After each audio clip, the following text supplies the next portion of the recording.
उत्तर प्रदेश भारत का दिल जहां धड़कता है। उत्तर प्रदेश के एक शहर में हर साल लाखों लोग एक ऐसी दरगाह पर माथा टेकने पहुंचते हैं जहां दफन शख्स को कुछ लोग संत मानते हैं तो कुछ उसे विदेशी आक्रांता कहते हैं। एक तरफ लोग उसकी मजार पर जाकर चादर चढ़ाते हैं, मन्नत मांगते हैं, तो दूसरी तरफ कुछ संगठन उसके नाम पर लगने वाले मेले का विरोध करते हैं। आखिर कौन था यह व्यक्ति? क्या वो सचमुच एक सूफी संत था या फिर भारत पर हमला करने आया एक सेनापति?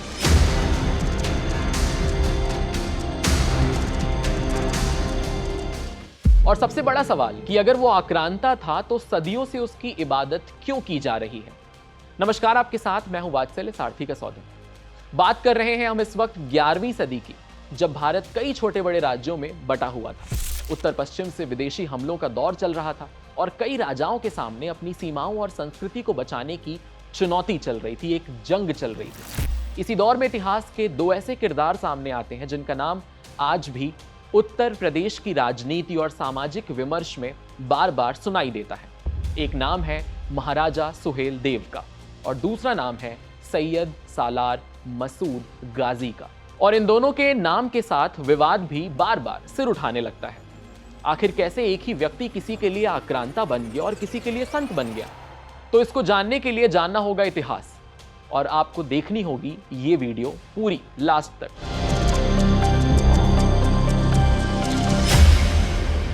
सबसे पहले जानते हैं कौन थे महाराजा सुहेलदेव। महाराजा सुहेलदेव को 11वीं सदी के एक शक्तिशाली और प्रभावशाली शासक के रूप में याद किया जाता है।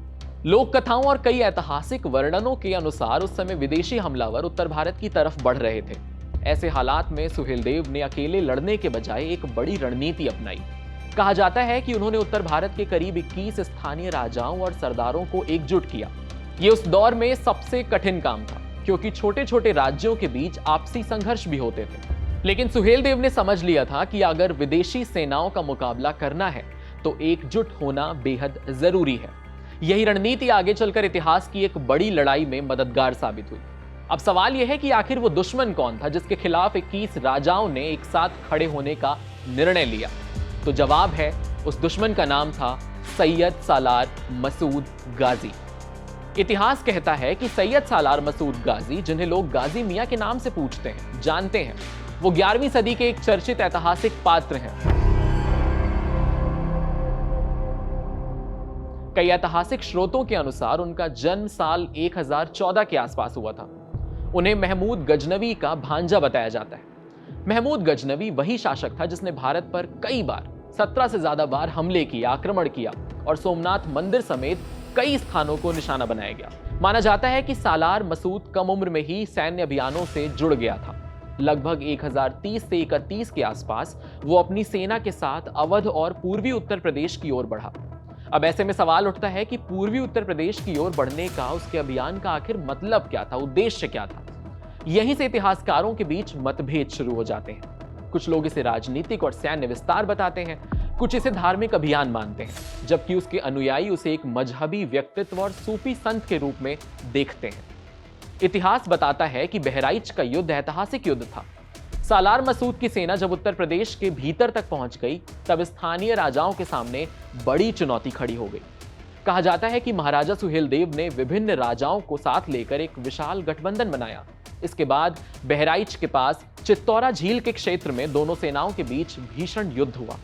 यह लड़ाई इतनी भयंकर बताई जाती है कि कई दिनों तक संघर्ष चलता रहा और आखिर में राजा सुहेलदेव की सेना ने सालार मसूद की सेना को पराजित कर दिया। युद्ध के दौरान सालार मसूद मारा गया, उसे बहराइच में ही दफना दिया गया और यहीं से शुरू होती है उस कब्र की कहानी जो आगे चलकर एक विशाल दरगाह में बदल गई। इसीलिए लगातार यह सवाल उठता है कि अगर सालार मसूद युद्ध में मारा गया और एक सेनापति था तो फिर उसकी कब्र पर सदियों से मेला क्यों लग रहा है? यही वो सवाल है जिसने पूरे विवाद को जन्म दिया है। सालार मसूद को लेकर दो बिल्कुल अलग अलग कथाएं मौजूद हैं। पहली कहानी जो कहती है वो विदेशी आक्रांता के बारे में बताती है, उसके बारे में कि वो एक विदेशी आक्रांता था। इतिहासकारों का एक तबका और कई हिंदू संगठन उसे महमूद गजनवी की सैन्य परंपरा का हिस्सा मानते हैं।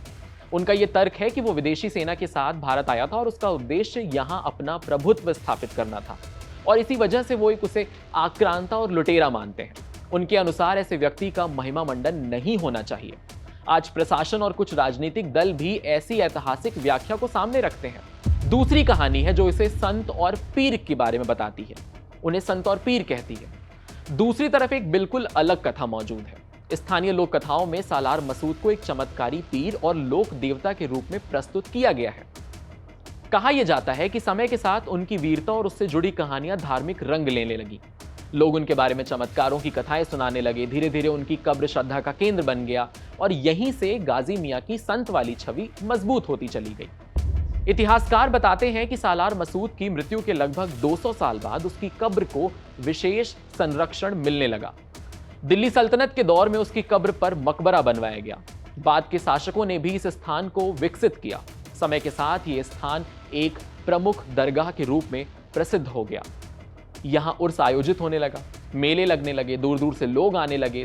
धीरे धीरे मजहबी पहचान सैन्य इतिहास पर भारी पड़ने लगी। लोगों की नई पीढ़ियां उसे एक सूफी के रूप में जानने लगी। इस पूरे विवाद का सबसे दिलचस्प पहलू यही है, बहराइच की दरगाह पर सिर्फ मुस्लिम समुदाय के लोग नहीं आते। ये बात अपने आप में बहुत चौंकाने वाली है कि कई हिंदू परिवार भी वहां जाकर मन्नत मांगते हैं, मुंडन करवाते हैं, लोग शादियों के बाद दर्शन करवाने लेके जाते हैं। स्थानीय लोक विश्वासों के अनुसार गाजी मियां बीमारियों को दूर करते हैं, संतान सुख देते हैं और मनोकामनाएं पूरी करते हैं।